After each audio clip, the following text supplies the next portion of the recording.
Welcome to my Primary Languages CPD Series Part 5, The 3 Pillars of Progression, Vocabulary, Grammar and Phonics. My name is Claire Seckham and I'm a languages teacher and independent consultant. You can read more about what I have to say about primary languages on my blog, and you can see the URL here. Any resources that I show you, you will find on my website, which is called Lightbulb Languages. So our big question is, what are the 3 pillars and why are they important? The 3 pillars are the 3 language areas of vocabulary, grammar and phonics. The term pillar implies that they are separate and unmovable. Yes, they are unmovable in the sense that they are important and fixed in the curriculum, but we will see that they are in fact flexible, closely intertwined and interdependent. The focus on vocabulary, grammar and phonics comes from the Teaching School Council's Modern Foreign Languages Pedagogy Review, which was published in 2016. It was a review of languages in Key Stages 3 and 4 and said, much of what we say is also relevant to pedagogy in the upper end of primary. And its recommendations have indeed now trickled down into Key Stage 2. It says, we recommend planned and direct teaching of vocabulary, grammar and phonics in the initial stages.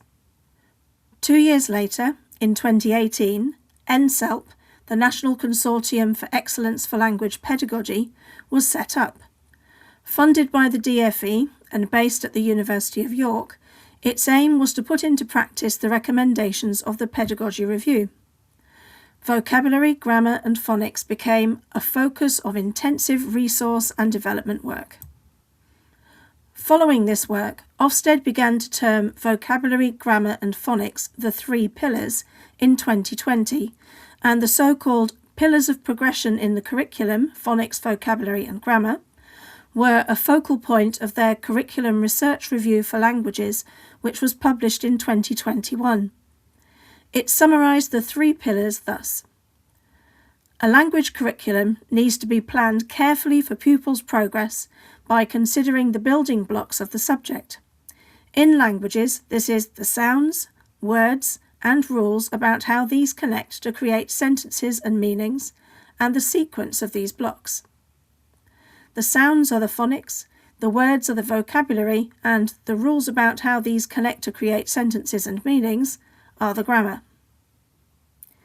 To use terminology from the previous Ofsted framework, I see vocabulary, grammar and phonics as the intent of our curriculum. We state in our documentation the vocabulary, grammar and phonics that we want Year 6 to have learned by the time they leave primary school. Then the activities in the 4 modalities of listening, speaking, reading and writing are what we are going to use to teach that intent. So they are the implementation. Then any assessment that we do to measure it is the impact.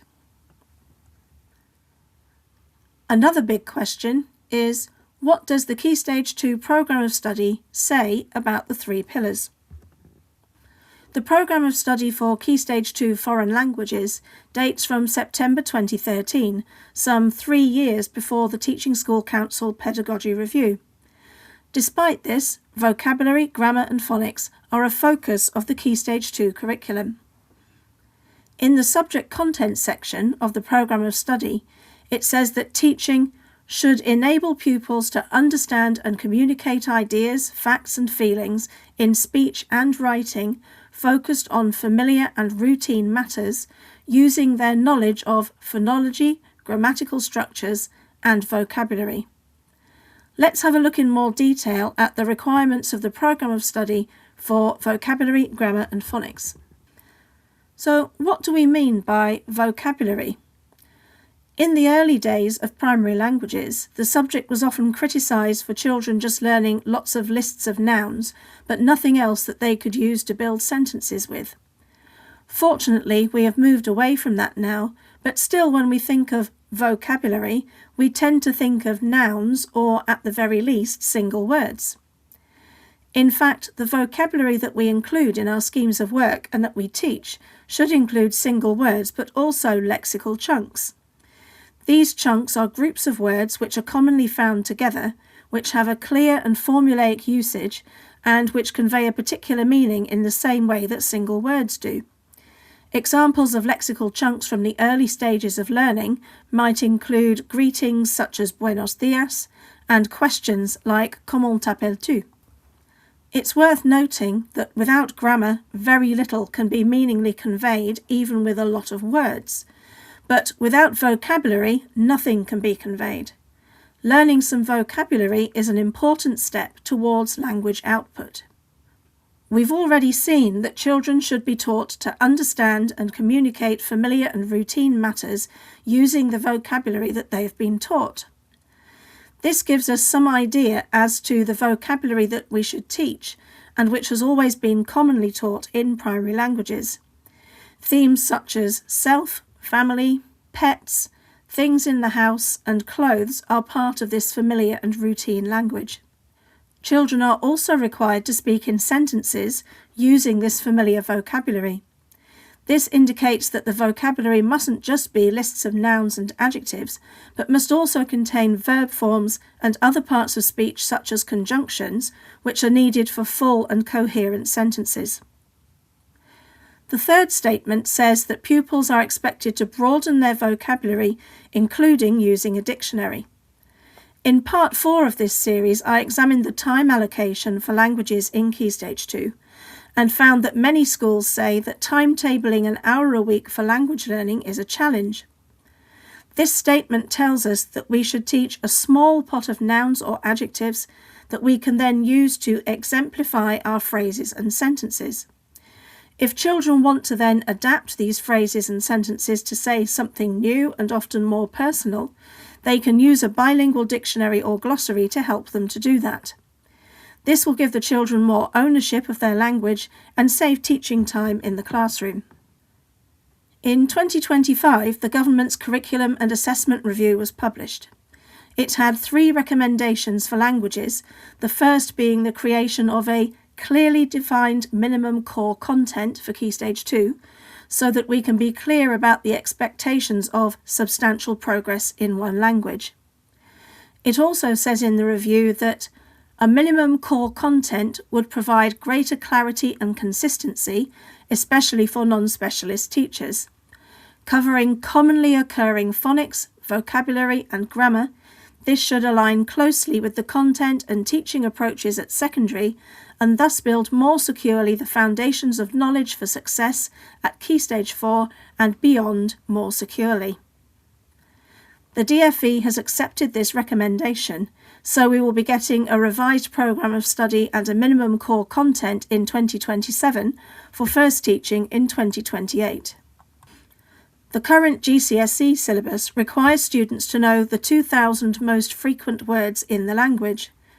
The phrase commonly occurring phonics, vocabulary and grammar used in the review alludes to that.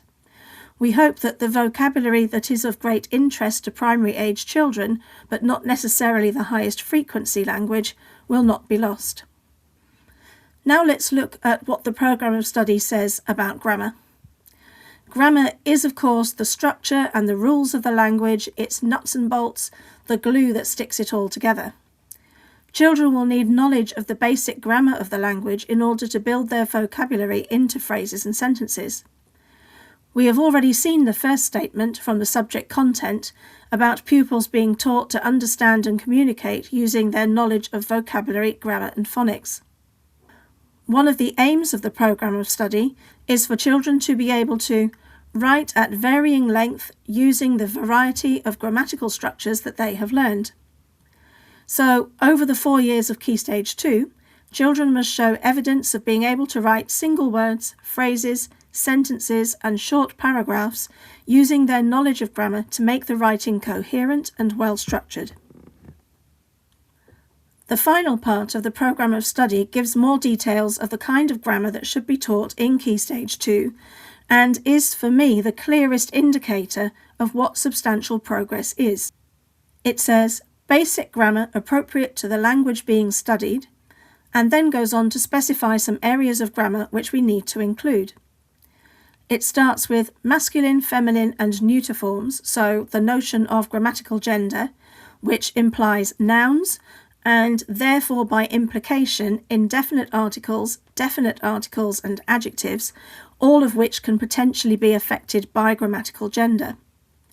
For the conjugation of high-frequency verbs, we focus in Key Stage 2 mainly on the singular people, so I, you singular, and he, she, and it.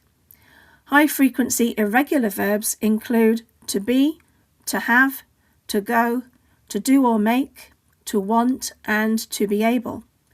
We should also include high-frequency regular verbs such as to eat, to play, and, in French at any rate, to like.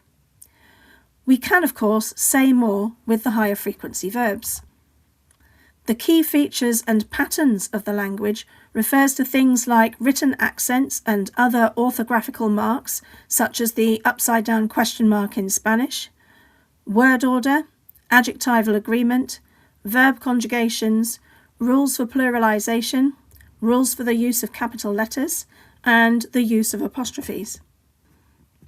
When we dig down into this brief section at the end of the programme of study, we can see that it expands into this grammar requirement for the end of Key Stage 2.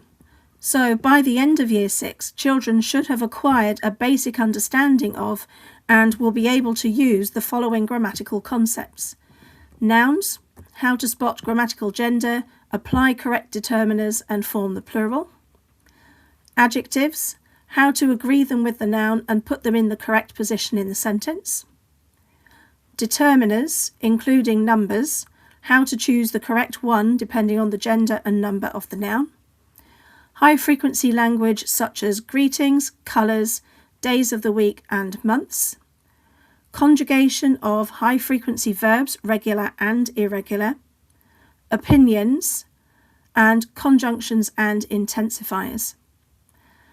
As stated before, this is now subject to revision and the publication of the minimum core content by the DFE. And finally, phonics. There is no explicit mention of phonics in the Key Stage 3 programme of study, although some of the attainment targets require knowledge of phonics and the sound spelling link. For example, students are required to transcribe words and short sentences that they hear with increasing accuracy, and speak coherently and confidently with increasingly accurate pronunciation and intonation. It is, however, mentioned explicitly in our Key Stage 2 programme of study, implying that the main groundwork needs to be done in primary so that students can hit the ground running and achieve in Key Stage 3 and beyond. In Key Stage 2, it's all about beginning and developing an understanding of the sounds in the new language and looking into the sound spelling link. We start to develop accurate pronunciation and intonation, both so that the children can speak accurately and be understood, and so that they can read aloud accurately. We are encouraged to use authentic resources such as songs and rhymes to help us to explore phonics and to help us to make the sound spelling link. Phonics needs to be covered systematically and thoroughly in all 4 years of Key Stage 2. As we can see here in the first statement from the programme of study, it says that children should be continually improving the accuracy of their pronunciation and intonation, telling us that this is a process that needs to continue throughout the 4 years of Key Stage 2, and that it isn't something that you can teach once and then leave. Phonics should be the first step when encountering new words for the first time. Knowledge of phonics and the sound spelling link is the key to unlocking confidence in pronouncing vocabulary and any new words that children choose to discover for themselves with the dictionary. Then they will be putting the vocabulary into phrases or sentences. Because they are happy with the pronunciation, they can focus on the grammar and structure. So the first pillar, phonics, leads to more successful learning of the second pillar, vocabulary, which in its turn leads to increased confidence with the third pillar, grammar. We will delve further into primary languages in the next videos.